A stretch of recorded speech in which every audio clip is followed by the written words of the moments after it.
같이 한번 해봤습니다. 물론 이 사도 바울이라는 사람은 저와 같은 사람과는 달랐겠죠. 하지만 사도 바울 역시 그의 본성만큼은 저와 같은 인간과 다를 바가 없지 않았을까 이렇게 생각을 해본다는 것입니다. 그것을 바울은 모르고 또 바울은 인정하고 싶지 않았는지 몰라도 누가 알고 계셨냐면 하나님은 그러한 바울의 본성을 알고 계셨고 그러한 바울의 그 마음속 깊은 곳까지 하나님은 통찰하고 계셨다는 겁니다. 그래서 하나님께서는 이 바울을 위해서 어떠한 선물을 하나 준비하셨는데 그 선물을 오늘 본문에서는 뭐라고 하냐면 육체의 가시라고 이야기를 합니다. 이런 육체의 가시, 바울이 그 몸에 가지고 있었던 육체의 가시가 무엇이냐? 이거에 대해서는 여러 가지 신학적인 의견들이 많기 때문에 뭐 딱 이거다라고 특정지어 말씀드릴 수는 없습니다. 하지만 뭐 몇 가지 이제 신학자들의 어떤 의견들을 들어보자면 끊임없이 그가 받아야만 했던 유혹들, 그리고 그의 사역 가운데 끊임없이 바울을 따라다녔던 그 유대인 대적자들, 그리고 또 몸의 어떤 육신의 질병으로 따지자면 뭐 안질일 것이다, 말라리아일 것이다, 아니면 간질일 것이다, 뭐 이런 어떤 만성적인 질병들이나 혹은 언어 장애 같은 이런 여러 가지 의견들을 신학자들은 이야기를 하고 있습니다. 자, 중요한 건 뭐냐면 그것이 어떤 질병이냐 어떠한 모습이냐를 떠나서 이 본문에서 육체의 가시라고 표현이 되어 있고 또 뒤이어서 사탄의 사자라고 표현되고 있는 것으로 보면 그것이 결코 가볍지 않은 굉장히 중한 어떤 병의 모습이겠구나라는 걸 우리가 생각해 볼 수 있다라는 것입니다. 자, 그런데 그런 중한 병, 그런 육체의 가시를 오늘 본문은 어쩔 수 없이 어느 순간 그냥 갑자기 생겼다 이렇게 표현하고 있는 것이 아니라 오늘 본문은 뭐라고 표현하냐면 하나님이 바울에게 주셨다 이렇게 표현을 하고 있다는 것입니다. 우리가 생각하는 좋은 것, 귀한 것, 혹은 은사, 어떤 선물 이러한 것들만 하나님이 주시는 것이 아니라 오늘 내 삶 가운데 나타나고 있는 때로는 나를 힘들게 하는 고난이나 환난이나 어떤 어려움 같은 것들도 하나님께서 내 삶 가운데 주시는 것임을 우리는 인정해야 한다라는 것입니다. 오늘 바울에는 그것이 육체의 가시였고 또 바울은 그 육체의 가시조차 누가 주셨다? 하나님이 내게 주셨다라는 것을 바울은 인정하고 있다는 겁니다. 왜 바울이 그것을 인정할 수밖에 없느냐? 그 이유를 바울은 너무나 정확히 알고 있었습니다. 우리 앞에 있는 7절 후반의 말씀 같이 한번 읽어보겠습니다. 자, 시작. 이는 나를 쳐서 너무 자만하지 않게 하려 하심이라. 아멘. 인간의 본성, 그 헛된 이 인간의 본성을 누구보다 잘 알고 계셨던 하나님. 바로 그 하나님은 이 바울에게 여러 가지 환상과 어떤 계시, 정말 다른 사람들이 보지 못하는 그 크고 뛰어난 것들을 보여주시고 난 뒤에 이 바울이 자만해지지 않도록, 그래서 하나님을 떠나 자신의 힘을 의지하는, 하나님을 멀리하고 하나님이 주신 것조차 내 힘으로 착각하고 그렇게 살아가는 그런 악한 자가 되지 않도록 하나님은 바울의 인생에 지금 안전장치를 걸어주고 계시다는 것입니다.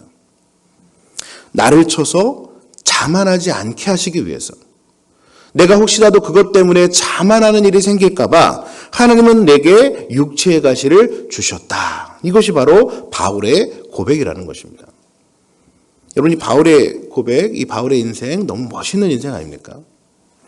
개인적으로 바울을 좋아하기 때문에 사도행전 강해를 제가 지금 한 11년, 12년 정도 사역을 하면서 한 2, 3년 정도 이 사도행전 강해를 할 정도로 바울을 좋아했는데 다시 한번 이 바울의 고백을 보면서 또다시 이 바울의 그 큰 매력에 다시 한번 또 빠지게 되는 것 같습니다. 우리는 우리의 본성을 자각하지도 못하면서 조금만 어려움이 오면 뭐라고 하냐면 왜 하나님이 나를 버리실까? 이렇게 우리가 고민하고 근심하지 않습니까? 그런데 바울은 육체의 가시, 사탄의 사자, 그 중한 것을 내 몸에 지니고 있으면서도 그것으로 인해 근심하거나 그것으로 인해 정말 어려워하는 것이 아니라 뭐라고 하냐면 이것은 하나님이 내게 주신 것이구나 라는 것을 그가 인정하고 있다는 것입니다. 바로 이런 믿음의 통찰이 오늘 이 자리에 있는 저와 여러분에게도 있기를 간절히 소망합니다. 자, 하지만 통찰은 통찰이고, 그죠? 싫은 건 싫은 거지 않습니까? 이게 하나님이 주시구나. 이건 우리가 통찰로 가져갈 수 있지만 그러나 그것이 여전히 내 삶 가운데 힘든 건 사실이지 않습니까? 여러분, 누가 육체의 가시를 안고 살아가고 싶겠어요? 누가 사탄의 사자를 그 몸속에 품고 살아가고 싶겠냐라는 겁니다. 기왕이면 편한 것이 좋고 기왕이면 즐겁게 생활하는 것이 더 좋지 않겠느냐. 기왕이면 그런 육체의 가시 없이 사탄의 사자를 내 몸에 두지 않고 정말 편안하고 또 행복하게 그 사역을 이루어가면 얼마나 좋겠냐는 것입니다. 심지어 참 사람이셨던 예수님, 참 하나님이시면서 참 사람이셨던 예수님도 그런 십자가의 사역을 앞에 두고 하나님께 어떻게 기도하셨습니까? 정말 할 수만 있거든 이 잔을 내게서 거두어 달라. 그렇게 기도하지 않으셨겠습니까? 오늘 바울도 자신의 몸에 있었던 그 육체의 가시, 이것이 하나님이 주셨다는 것은 인정해요. 하지만 기왕이면 그 육체의 가시가 없기를 그는 또 바랬다는 것입니다. 그것이 자신을 자만하지 않게 하려는 하나님의 선물인 것 또한 바울은 인정했지만 그러나 싫은 건 싫은 거니 그것을 내게서 없애달라. 그는 하나님께 기도했다는 것입니다.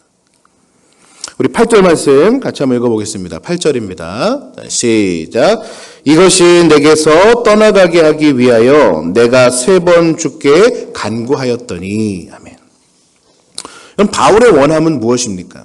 그 몸에 육체의 가시를 가지고 있고 또 이것이 하나님이 내게 주신 것임을 인정하는 바울이었지만 그러나 바울이 정말 원했던 그 바울의 원함, 그것은 무엇이었느냐? 이 육체의 가시, 하나님이 내게 주신 어떤 안전장치, 이 육체의 가시가 내게서 떠나가기를 그는 원했다는 것입니다.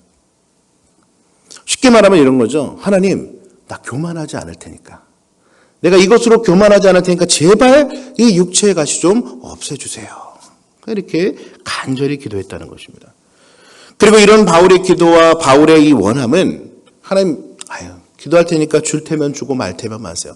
가져가려면 가져가시고 말려면 마세요. 이게 아니라 오늘 본문에 보면 이 8절을 계속해서 보시면 무려 이것을 가지고 몇 번이나 3번이나 주께 간구했다라고 이야기를 합니다.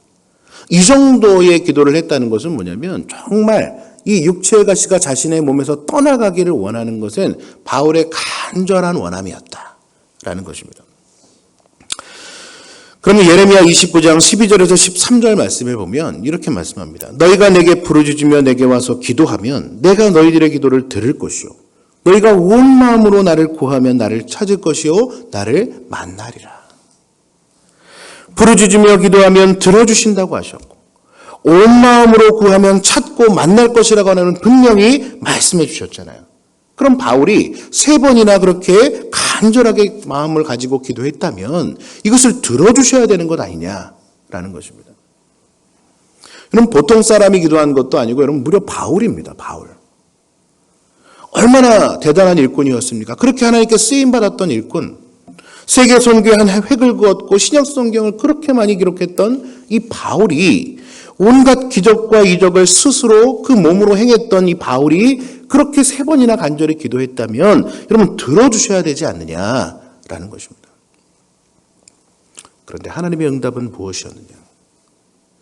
3번이나 이것을 내게서 떠나가게 해달라고 나의 원함을 이야기했을 때 하나님의 응답은 무엇이었느냐? 내 은혜가 내게 족하다라는 것이었습니다. 우리 9절 말씀 같이 한번 읽어보겠습니다. 자, 시작. 나에게 이르시기를 내 은혜가 내게 족하도다.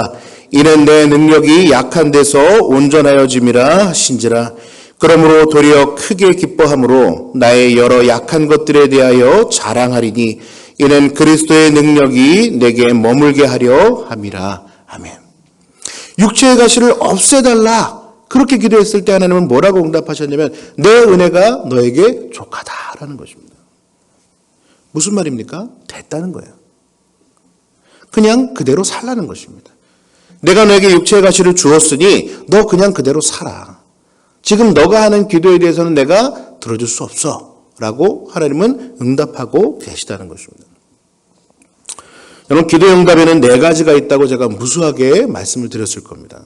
앞에 화면에 보시면 우리가 기도했을 때 하나님이 어떻게 반응하시는지 이 4가지의 응답을 우리에게 이야기를 합니다. Yes, No, Way, Change. 먼저 첫 번째로 예스는 무엇입니까? 내가 기도하면 하나님이 즉각적으로 응답해 주십니다. 그래, 그게 필요하구나. 그게 너가 간절함이구나. 그럼 내가 들어줄게. 이게 예스. 두 번째 노는 뭐예요? 지금 바울이 당한 것처럼 거부. 그건 안 돼.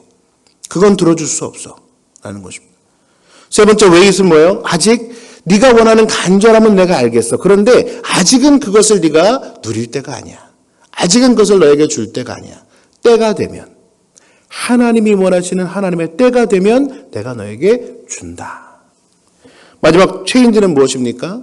내가 기도한 것보다 하나님께서 우리에게 주시고자 하는 것이 더 좋은 것이 있어요. 그러면 내 원함을 바꾸어서 하나님이 응답해 주신다라는 겁니다. 우리가 이 기도의 응답을 보면서 예스나 웨이시나 체인지, 이 세 가지의 반응에 대해서는, 응답에 대해서는 우리는 하나님의 응답이라고 하면서 굉장히 기뻐합니다. 이것으로 너무나 감사합니다. 그런데 이 no, 하나님의 거부, 하나님이 들어주시지 않는 것, 이것에 대해서는 응답이 아니라고 생각을 합니다. 그리고 감사가 아니라 원망과 불평을 합니다. 사랑하는 성도님들, 바울은 3번 기도했고 이 위대한 사도였던 바울이 받은 하나님의 응답은 뭐였어요? No, 안 된다는 것이었어요. 자, 그러면 하나님이 주셨던 이 no라고 하는 이 응답, 과연 그것은 하나님의 실수냐? 하나님이 잠깐 잘못 생각하셔서 바울에게 이 4가지 응답 중에 잘못된 응답을 주신 것일까? 우리가 이 뒤따라 나오는 이 바울의 반응, 노라고 했을 때 바울이 어떻게 반응하고 있느냐, 이것을 보면 그것이 실수였는지 아닌지를 우리는 확실하게 알 수 있죠. 자, 우리 본문 9절과 10절 말씀에 보면 이렇게 이야기합니다. 그러므로 도리어 크게 기뻐함으로 나의 여러 약한 것들에 대하여 자랑하리니 약한 것들과 능력과 궁핍과 박해와 곤고를 기뻐하노니 이는 내가 약한 그때의 강함이라 이야기합니다. 육체의 가시가 없어지지 않았습니다. 하나님께서 그렇게 바울이 원했던 원함을 어떻게 하셨어요? 거부하신 겁니다. 들어주지 않으셨어요. 자, 그러면 우리 생각에는 바울이 어떠한 모습으로 나타나야 되느냐? 우울 모드가 확 등장해야 됩니다. 내가 이렇게 했는데, 내가 이렇게 하나님 앞에 내가 헌신하고 봉사했는데 하나님 이것조차 들어주지 않으십니까? 내가 3번이나 간절하게 기도했는데 하나님 이게 무엇입니까? 막 우울 모드로 빠져서 엘리야가 그랬던 것처럼 그렇게 우울 모드로 확 들어가야 될 것 같은데요. 하지만 바울은 어떻게 반응하느냐? No, 안 돼! 라고 하나님 말씀하셨을 때 오히려 그는 크게 기뻐했습니다. 그리고 어떻게 합니까? 자신이 가질 수밖에 없었던 것들, 그 약한 것들, 그 능력과 박해와 곤고, 자신에게 있는 육체의 가시들을 그는 하나님 앞에 기뻐했다는 겁니다. 심지어 그는 이렇게 선포합니다. 10절 말씀에 보면 내가 약한 그때의 강함이라, 이렇게 그는 또 선포합니다. 내가 약한 그때, 내게 육체의 가시가 있는 바로 이때, 나는 너무나 싫지만 그래도 하나님께서 내게 주신 것, 나는 원하지 않지만 그러나 하나님이 내게 원하신 이 육체의 가시가 나를 괴롭히고 있는 바로 그 약할 때, 그 약할 때가 언제다? 내가 가장 강할 때다라는 것을 그는 선포하고 있다는 것입니다. 여러분, 설교를 준비하면서 이 바울의 모습이 과연 뭘까 고민을 많이 한번 해보게 됐습니다. 아마 바울은 자신의 몸에 심겨진 그 육체의 가시가 아니라 바울에게 주셨던 이 말씀에서 그는 하나님의 응답을 찾지 않았을까? 오늘 설교의 제목이면서 또 바울의 고백입니다. 우리 다 같이 따라해 보겠습니다. 내 은혜가 내게 족하도다. 우리 한 번 더요. 하나님의 은혜가 나에게 족합니다. 여러분 믿으십니까? 아멘. 그렇죠. 여기서 족하다라는 것은 뭐냐면 충분해라는 겁니다. 사전적인 정의를 보면 수량이나 정도 따위가 넉넉하다, 모자람이 없다고 여기서 더 이상 바라는 것이 없다, 이게 뭐냐면 족하다라는 말의 사전적인 의미입니다. 그러니까 바울은 여러 가지 계획을 가지고 있었습니다. 하나님을 향해서 또 자신의 앞날, 자신이 해나가야 될 그 사역들을 위해서 그는 여러 가지 계획들을 가지고 있었어요. 그러한 바울에게 없었던 계획은 뭐냐면 육체의 가시였습니다. 그건 바울의 계획 속에는 없었던 거예요. 아니 오히려 바울의 계획을 위해서는 사라져야만 하는 것이 바울이 생각하는 육체의 가시에 대한 인식이었습니다. 그런데 하나님께서 그런 바울에게 내 은혜가 내게 족하다. 이 육체의 가시 또한 너에게 족한 것이다. 너에게 충분하다라고 말씀해 주셨을 때 바울은 그 말씀 그대로 그 말씀 그대로를 가져간 거예요. 하나님의 은혜가 나에게 족하구나. 지금 내가 누리고 있는 것들이 족한 은혜구나, 충분한 은혜구나라는 것을 그는 그대로 그의 삶 가운데 가져간 것입니다. 자신의 원함이 아닌 것, 그래서 3번이나 간구했던 것, 그것들을 다 하나님 앞에 내려놓고 족하다, 충분하다라는 그 하나님의 말씀을 그는 그대로 가져간 거예요. 족한 것이구나. 충분한 것이구나.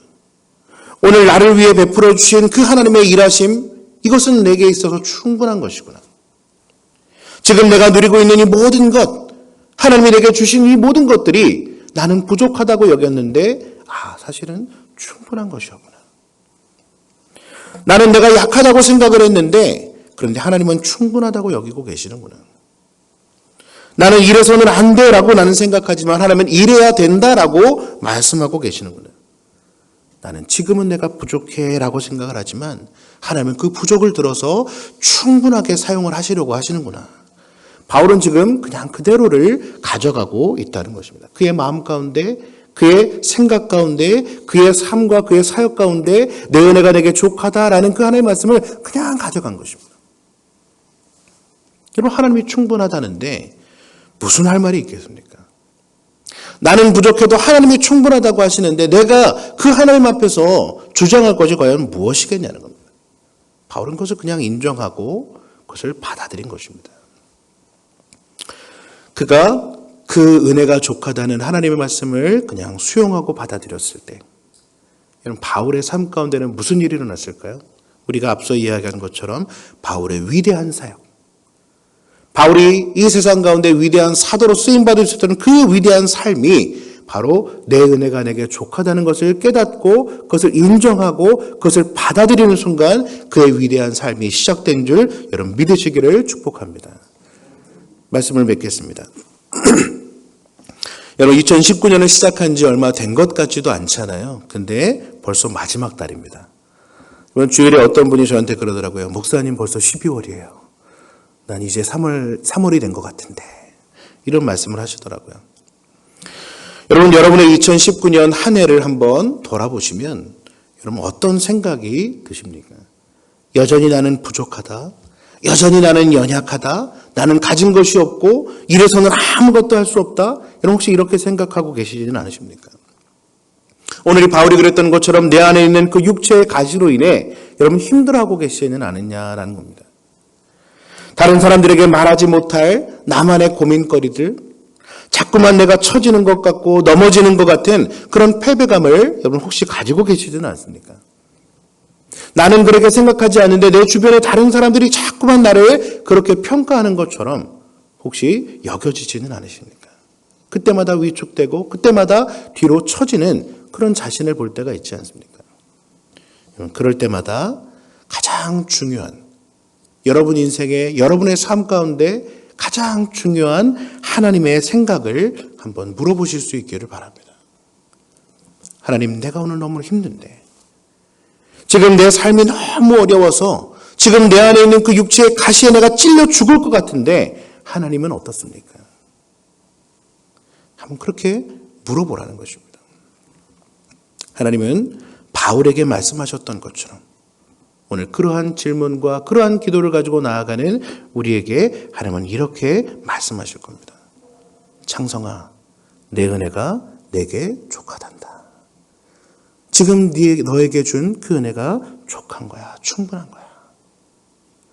나보다 나를 더 잘하시는 하나님, 그 하나님이 나를 인도해 가십니다.